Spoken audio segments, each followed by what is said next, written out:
What's up, family?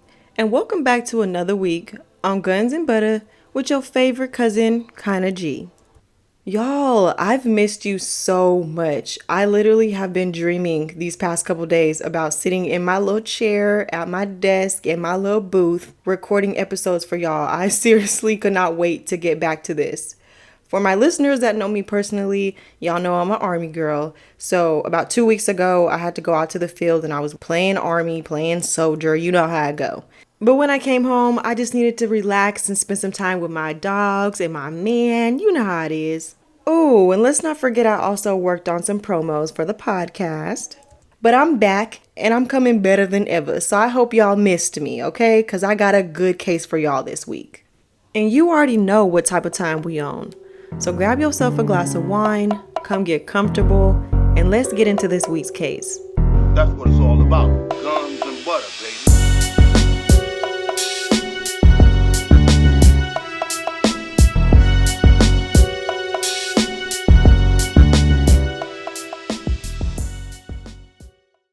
How many of y'all were raised by single mothers? And every chance she got, she had her a new man. Now, I'm going to speak from experience and say that was my mom. Now, I'm not going to speak in great detail on my personal experiences, but I will say that my mom was a dope-ass single mother. She just looked for love and men in all the wrong places. And every breakup and every fight that she went through with these men, me, my brother, and my sister went through the breakup and the fight right alongside her. But this week at the dinner table, I will be discussing the murder of 36-year-old Arletha Hopkins. Arletha was a single mother who was just looking for a man who she could share her values with and build a future with. And y'all, this case is so cringy. And the entire time I was doing my research on this case, I wanted to punch this man in his... Yeah. All of my angry emotions were at an all-time high while I was doing this case. But I do want to give y'all a warning that some of the events that I'll be talking about in today's case can be very triggering to some men and some women who may have experienced something similar to what I'm about to be talking about in today's case. So y'all just stay with me, okay? Now, this case actually took place over a span of years, and it was reported in some places that Arletha's death was in 2004, and then in some places I read that her death was in 2008. But y'all will understand more as I'm going through the details of this case, why she had two different death dates. Arletha Hopkins was born Arletha Best on September 26, 1971 in Watley, Georgia. And she grew up in a very warm and loving home. And while growing up, she always wished to have a big family of her own one day. She was very religious and she wanted to be with somebody who shared the same faith as her. She also loved music. She loved to sing, and however she could incorporate that into her religious values, she would do it. And I couldn't find her first husband, but she ended up marrying very young, and by her mid-20s, she found herself divorced and raising her two daughters by herself. And as a single mother of two, she was definitely faced with some hardships. But her faith in the Lord remained strong. And one Sunday afternoon while she's attending church service, God answers her prayers. She meets a clean-cut, God-fearing man by the name of Anthony Hopkins. Now, Anthony was a soldier in the Army, and just like Arletha, he loved music. So when they met in church that Sunday afternoon, they hit it off immediately. And after spending some time together, Anthony was checking off all of Arletha's boxes. He loved the Lord, he loved going to church, he loved music, and most importantly, he loved her two daughters. And that's why it didn't take Arletha and Anthony long at all to realize that they were soulmates. So in 1994, the two of them decided to tie the knot and settle down and build a life together. And shortly after marriage, Arletha was popping out them babies like rabbits. And as a married and religious woman, she's living out her dreams right now. She and Anthony moved from Watley, Georgia, and ultimately settled down in Mobile, Alabama.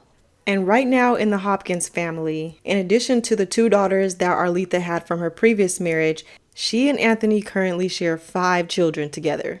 And from the outside looking in, this church-going family seemed to be pretty normal.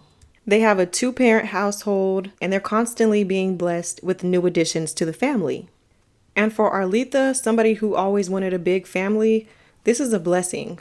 But one day, out of the clear blue sky, Anthony comes home and tells his loving wife and his children that God has called him to become a preacher.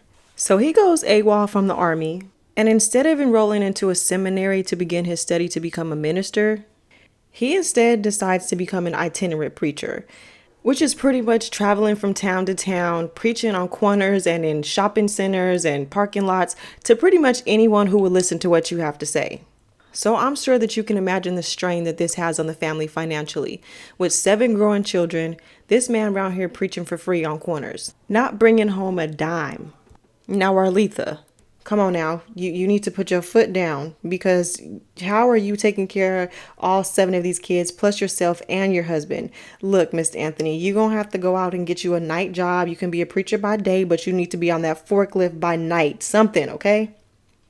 But Arletha stood by her man, and she supported him every step of the way because she knew that he was doing God's work.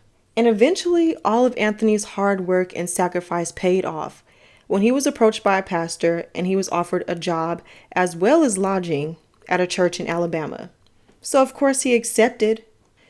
And over time, as his following grew, his teaching started to become a high commodity amongst the evangelical preaching circuit. And he eventually starts to earn some income, which is great for him and his growing family.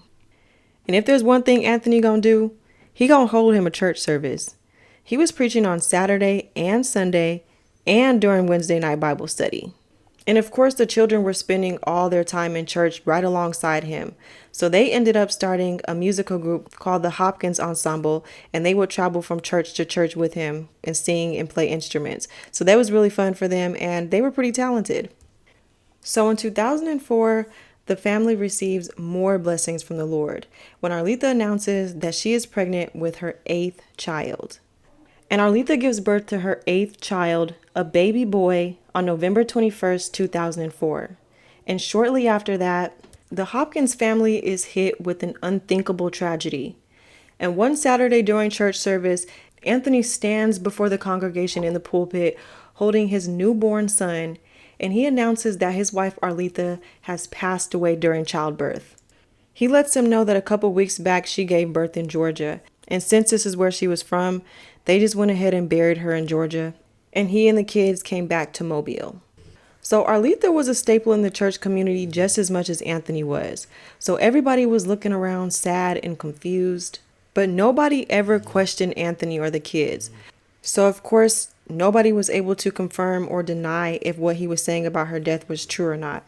So they just let the family grieve in peace, and life just continued on.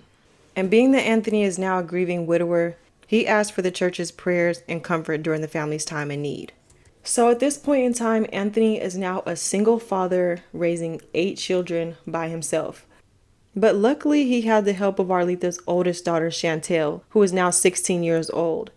And at only 16 years old, she really steps into her mother's shoes and assumes that motherly role that her siblings need. She feeds them, she clothes them, she helps them with their homework, she gets them ready for school. All of the things that her mom used to do, she's now doing it. So from the outside looking in, it seems that the children and the family are moving on gracefully in the absence of their mother. And Anthony's doing his absolute best to save face in front of the public while taking care of all 8 of these kids by himself. All right, so let's fast forward 4 years. The Hopkins family is still holding strong in the church, and Anthony is still traveling in Alabama preaching in small rural churches. But in the winter of 2008, a neighbor sees now 19-year-old Chantel walking around the neighborhood with no coat or no shoes. So this is the winter. It's cold outside. She ain't got no coat. She doesn't have any shoes. Any sane person would be concerned. So the neighbor approaches Chantel and asks if she's okay. Chantel tells the neighbor that she and her stepdad had gotten into a fight and she left the house as fast as she could. So the neighbor invites her inside so that she can warm up and calm down a little bit. Once inside, Chantel is being really shy and really standoffish. But after conversing and getting more comfortable with the neighbor, she begins to open up. She explains the reason why she left the house so dramatically with no coat and no shoes was because a young man ended up calling the house asking for her. And her father answered the phone and told him God knows what. And whatever he said to him ended up driving the boy away. And because of that, he stopped talking to her. So, as an older woman listening to what Chantel tells her, the neighbor pretty much just says, your dad was just being a dad. It's in their nature to be overprotective and overbearing sometimes, but that's okay. That's one of the ways that fathers show their love for their daughters. And that's when Chantel breaks. And she says, no, that's not the only thing. I'm pregnant. And the baby is my stepdad's. And the neighbor is sitting there looking like, well, damn. That escalated quickly. And she's staring at her like a deer in the headlights. And she tells Chantel that she needs to go to police and report her stepdad and tell them whatever is going on in their home. And Chantel says, no, I can't tell anyone what's going on. I was taught that if I said anything against my mother or father, God would curse me because it's a sin.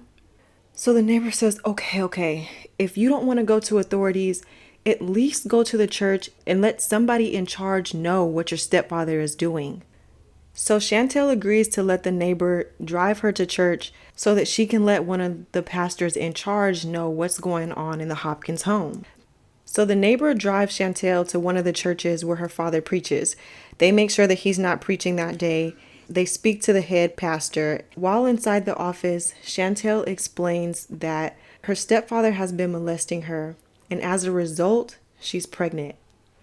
She also tells him that she believes that he started molesting her younger sister right under her because when he first started molesting her, he would give her this look. And now she sees that he's giving the same look to her younger sister. After listening to everything that Chantel told him, the pastor looks at her and says, girl, I don't believe nothing you saying. And the claims that you making against Pastor Anthony is an abomination. And you got a demon working within you. I've known Pastor Anthony for over 15 years, and he's a good man. You take them lies right back to where you got them from, and don't let me ever hear you speak anything like that about Pastor Anthony ever again. Do you hear me? Man, I can only imagine how hard it was for Chantel to come forward and tell her story in the first place. All of this hurt and all of this pain could have been stopped right then and there. But because Chantel was not believed by somebody who she trusted in the church, the abuse and the manipulation that she's facing at home continues. And it wasn't until July of 2008 when Chantel could not take it anymore, and she finally goes to police. So while at the police station, Chantel speaks with Detective Michael Shavers. Fighting through tears, Chantel tells Detective Shavers that her stepfather has been molesting her since she was 11 years old. She tells him that the first time she was molested by her stepdad, they were driving in his truck, and he tells her the story about Lot in the Bible. He tells her that Lot's oldest daughter gets him drunk and had sex with him without him knowing. And then the following night, his youngest daughter does the same thing, and they both became pregnant by him. Now, after the story, Anthony tells Chantel that because this story was in the Bible, it's okay for dads to have sex with their daughters.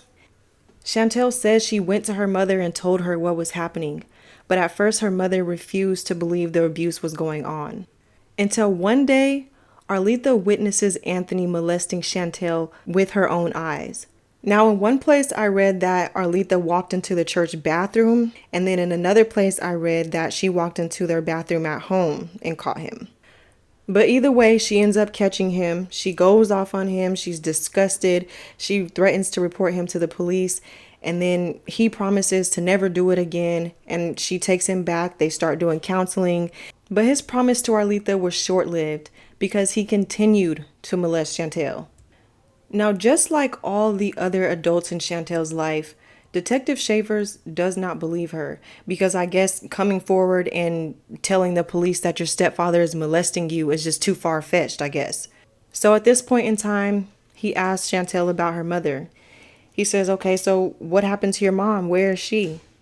And to his surprise, Chantel says, my stepdad killed her. And again, he doesn't believe her because this is just too far-fetched for a preacher to do. And he says, killed her. Oh yeah, when? And she says, about 4 years ago. And he says, 4 years? Where's the body? What happened to her? And Chantel says, she's in the freezer inside of our house. So Detective Schaefer's already didn't believe one thing that Chantel was saying, but at this point, he really doesn't believe her. So he ends up reaching out to a homicide detective by the name of Kent Queenie. So when Detective Queenie gets there, Schaefer's ends up telling him the same thing that Chantel told him.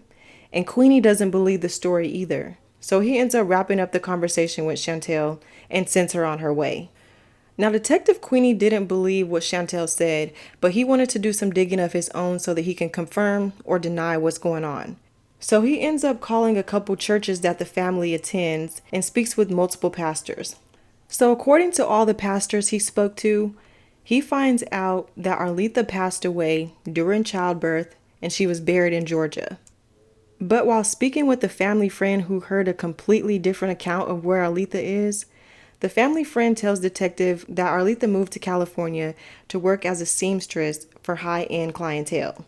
So at this time, Detective Queenie's spidey sensors are going off. He ends up getting a hold of Arletha's parents in Georgia, and he speaks with Arletha's stepmother.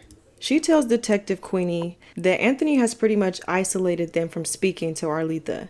And every time they call, he answers the phone and tells them that she can't come to the phone, or she's asleep, or she's not home, or he gives them any excuse for the reasons why she can't come to the phone. But she does say that he never mentioned one time that she moved away to California, let alone died in childbirth. She says we tried for months to get a hold of her. And after a while, we figured that she just didn't want to have anything to do with us. So we just left her alone. Just left her alone? It's giving you didn't try hard enough to make sure your daughter and your grandchildren were okay. So after finding out that multiple people have gotten different accounts of what happened to Arletha, Detective Queenie decides to circle back to Chantel. So on Monday, July 28th, 2008, a team of officers head over to the Hopkins residence on 285 Ryland Street to speak with Pastor Anthony himself and then to also speak to Chantel again. Now when they get there, it's a little shotgun house and Chantel answers the door. She lets them know that Anthony isn't home, but she lets them in and she leads them to a utility closet towards the back of the house. So when the team of officers gets to the back of the house and they're trying to open the utility door, the door will only open to a certain extent because there's something sitting behind the door. And they begin to smell a slight stench. It's not strong, but it's definitely a stench. So when they're finally able to get into the utility room, there's this big deep freezer sitting behind the door. And of course it just looks like a regular deep freezer, but for some odd reason, there's duct tape sealing it shut. And then all of a sudden they see gnats and flies zooming past their face. And immediately Detective Queenie is like, oh my God, Chantel was telling the truth. So at this point, a full-blown investigation has just busted wide open. When CSI gets to the house, they're able to remove the duct tape from the freezer. And when they open the freezer, the only thing they can see is the edge of a hand and a couple of fingers. And the body that's connected to the fingers is a complete ball of ice covered in sheets. When the forensics team arrives to the home, the only thing that they can do is remove the freezer from the house and wait for the body to thaw. As the freezer is being transported to the lab, investigators put the pedal to the metal to look for Anthony's ass. Chantel lets them know that Anthony left town earlier that morning to go to Jackson for a revival at another church. And she also lets them know that he just purchased a new car and it has a GPS locator on it. He must have went through one of them dealerships where if you miss payments or you stop making payments, they got the GPS locator on it so they can come repo that shit real quick. So detectives reach out to the car dealership and they get the GPS coordinates for where Anthony is. So while they're trying to locate him, they end up taking Chantel so that she can get a DNA test for her unborn child. So after she does her DNA test, they end up using this opportunity to question Chantel on what exactly happened to her mother. Chantel tells detectives that in December of 2004, just weeks after her mother gave birth to her eighth child, her parents got into a heated argument because after her mom found out that her stepdad was raping her, he promised to stop, but shortly after that, she found out that he was still doing it. So she tells him that her mom ended up going off on him and telling him that she was going to report him to the police, as she should have, and she kicked him out of the house and told him he was no longer welcome there anymore. Chantel says shortly after he was kicked out of the house, later on that night, she hears tapping on her room window. So she opens up the blinds and she sees it's her stepdad. So she lets him in. Why the fuck she did that, I do not know. Because she knew good and goddamn well what was going on and why he was kicked out the house in the first place. So why she let his turtle face ass back in, we'll never know. But her mom ended up hearing her stepdad and her in her room talking. So she starts banging on the door, telling him to get out of her daughter's room, get out of this house, you're not welcome here anymore. He ends up busting out of Chantel's room and pushing Arletha into their bedroom. Chantel says while her parents are in the room fighting, she can hear knocking around and banging, and her mom screaming for her life, "Help me! Take me to the hospital! Don't let him kill me! Help me!" So at one point, she ends up busting into the room and trying to get her stepdad off of her mom. But he pushes her out of the room. And from there, she can see him sitting on top of her, strangling her. Her feet are kicking. And after a while, her screams stop and her feet stop kicking. She says moments later, her stepdad comes out of the room and he says, "Come on, help me bury your mama." Now, her being the obedient child that she is, she then helps her stepdad gather up her mother's body and carry her to the family van. They then drive her body an hour north to Jackson, Alabama. While in Jackson, they dig a shallow grave in the back of one of the churches where Anthony preaches. They then roll her body into the grave and leave. Girl, ain't no way in hell I'm helping no man who molested me all my life. And then I just watched him kill my mama. I'm not about to help you dig no grave and put my mama in. Girl, you need to go to jail too. She says after a couple days, Anthony starts to have second thoughts. So he ends up telling her he needs her help again. So they drive back to the church in Alabama. They dig her body up. Well, they didn't actually have to do too much digging because her body had bloated so badly that she had started to pop up from under the ground. So they get her out of the grave, they put her back into the van, and they drive her back to their home. Once they get home, Anthony directs Chantel to the utility room where he had just purchased a brand new deep freezer. Now she tells detectives, Mama wasn't a small woman. So in order to get her to fit into the freezer, he had to jump on her body so that he can close the lid. Now at this point, they heard everything they needed to hear. So they wrap up the interview with Chantel and they head to pick up Anthony. So before they go pick up Anthony, they actually get the autopsy report back. But due to how badly her body had deteriorated, forensics was not able to determine her actual cause of death. I mean, hell, as you could imagine, she's been in the freezer for 4 years, so I'm sure she had no more skin on her body to be able to see if there was bruising or any type of blunt force trauma on her body. Like, come on now, be fucking for real. He did it. It's a homicide. So by this time, the detectives have closed in on Anthony's whereabouts, and they finally track him down in a rural town preaching at a church in Jackson, Alabama. When the police walk into the church, this man is up in front of the congregation, preaching about forgiveness. So they let him finish what he had to say.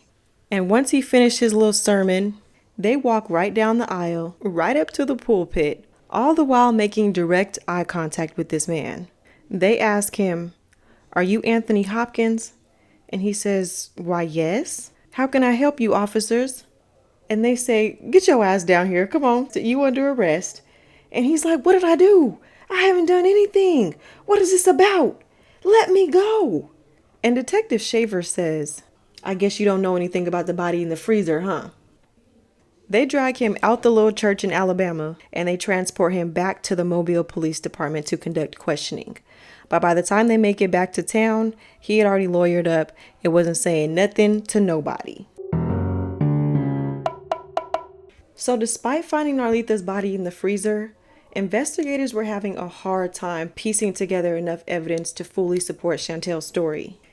Due to the amount of time that had passed and not being able to tell if Anthony caused intentional death, it was really hard to prove that Arletha's death was a homicide.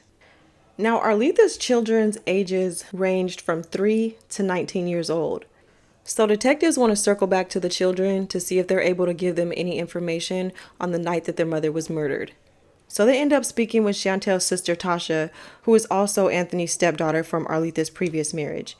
And when she gets questioned, she denies everything her sister told the police. She denies having any type of sexual relationship with her stepdad. And she tells them that everything Chantel told them about what was going on in the home is not really happening.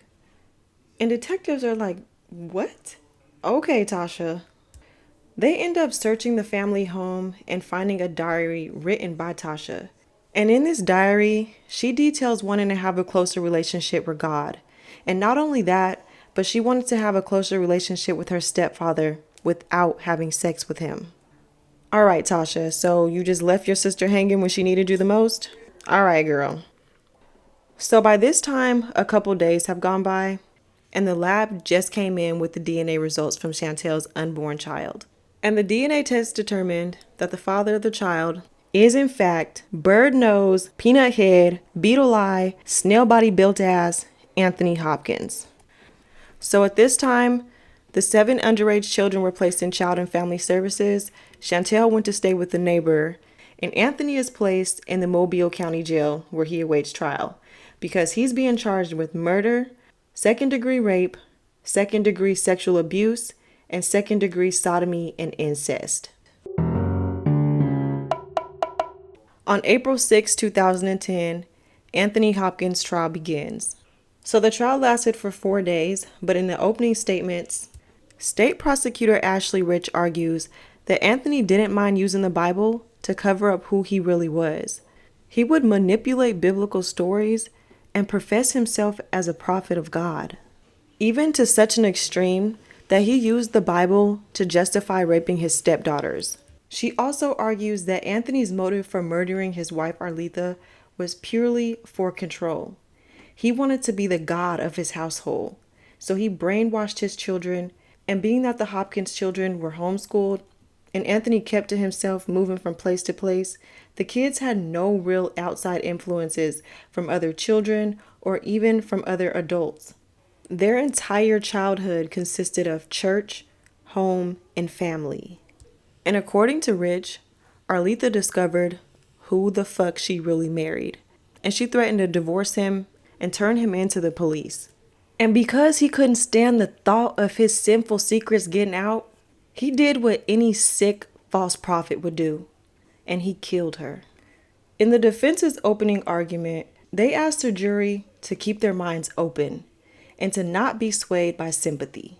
After opening statements, the state medical examiner is called to the stand. While on the stand, the medical examiner describes noticing that the body seemed to have gone through several temperature changes and fluctuations. She then says they couldn't determine the exact cause of death due to how badly the body had decomposed. And this is about the time Anthony's defense attorney, Jeff Dean, jumps in for his cross-examination. And he asks the medical examiner if she noticed any signs of blunt force trauma, signs of ligature, or marks of strangulation. And she answers, no, not to my knowledge. Another person that testified during the trial was Arletha's stepmother, Mary Best. And when she takes the stand, she tells the jury that on multiple occasions, she tried to get in touch with her daughter Arletha. But every time she would call, Anthony would answer the phone and give her any excuse under the sun as to why she couldn't come to the phone. She says that she tried for months to reach her daughter, and now she knows why she wasn't able to get in touch with her. Now, I'm just going to give her parents the benefit of the doubt and say that they were probably bedbound or severely handicapped in order for them to not get up and drive maybe an hour or two to Mobile, Alabama to see about their daughter and their grandchildren. But anywho, let's continue on. So on day 2 of the trial, the state calls Chantel as well as one of her 14-year-old sisters to the stand. Now, I wasn't able to find out if this 14-year-old sister was her biological sister, the one from Arletha's previous marriage, or if it was one of Anthony's biological children. But they both take the stand on the second day and they describe what they remember as the big fight. So the 14-year-old describes the last night that she remembers seeing her mother alive. And she says she remembers hearing her mother screaming, "Help me! Help me!" And then hearing popping noises, and then at some point seeing her father walking down the hall holding a hammer. But when Chantel addresses the jury, she describes the countless sexual assaults that she endured from her stepdad. She testified that he started molesting and abusing her when she was only 11 years old. The state asked her if any of the sexual encounters with her stepdad were consensual, and she says no. She also tells the jury that her stepfather used the Bible, as well as his standings in the church, to come off as a prophet to manipulate her and make her believe that she would be cursed by God if she didn't follow his orders. She recalls having to drive her mother's dead body an hour away to Alabama and dig a shallow grave and roll her into the grave, and then having to go back days later, dig her up, and then bring her back to the home and put her in the freezer, where she remained for the next 4 years. Chantel then says after he killed their mother, he went and told all of the kids that if anybody asked where she was, to tell them that she's at work. And then he later on went to church and tells everybody that she died during childbirth. During the cross-examination of both girls, the defense argues that both girls had trouble remembering certain details that happened during the night. But the state says that of course they're going to have trouble remembering this. It was a very traumatic event. Not only that, but they were young. Plus, this was their dad, their only surviving parent, somebody who manipulated and brainwashed them for years. So it's understandable that some of their memories were suppressed. So on day 4 of the trial, Anthony takes a stand in his own defense. And just as soon as he takes his right hand off the Bible, he gets to lying. He tells the jury that he loved his wife Arletha and how he leaned on his faith to persevere even after she passed. And he goes on to tell the court that his wife had extremely poor health. She was overweight, diabetic, had high blood pressure, high cholesterol, and you know she loved her fried foods. And according to Anthony, it was her poor health that claimed his wife's life. He says in December of 2004, he left one day, and when he came home, she was laid out on the floor. He tried shaking her and calling out her name, "Letha, Letha, wake up." But despite his efforts, he knew she was gone. And he didn't know if it was a heart attack or a stroke or what it was that caused her to die. But he just loved her so much that God told him that she needed to be near him, and he couldn't stand being apart from her. And he says the reason why he put her in the freezer was because, quote, "I felt bad about doing it, but I didn't want my wife to decompose. I didn't want her stinking either, but it was my wife. I knew the freezer would preserve her body, at least until I could come forward. And I knew that if I went to the police, they would have split the family up. So for the good of my family, I had to hide her." His defense lawyer then says, "Mr. Hopkins, now you also stand accused of rape." And listen to what he says. He says he admits to sleeping with his stepdaughter, but he didn't start sleeping with her until she was 16, which is the legal consenting age in Alabama. He says that Chantel seduced him, and at the time, his wife had been gone for about a year or two, and he hadn't been with a woman in years. He says that Chantel walked into the room in some chocolate negligee, and at that point, he says, quote, "I was tempted, and I yielded to the temptation. And as a result, she got pregnant." When the state cross-examines him, she asks him, "If you loved your wife so much, then why didn't you give her a proper funeral?" And he says, "I wish I would have." Rich then reads one of the letters that he wrote to one of his family members while he was in the county jail awaiting trial. And it reads, quote, "From 1993 to 2008, I knew I wasn't right, due to the struggle that I could not at times resist." So after he testified, the jury couldn't tell if he was being sincere and heartfelt or if he was just plain old disturbed.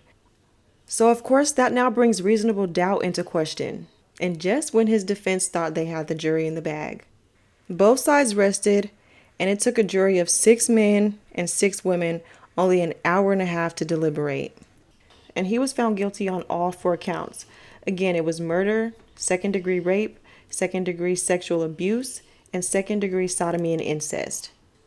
And on May 6, 2010, he was sentenced to life in prison plus 51 years.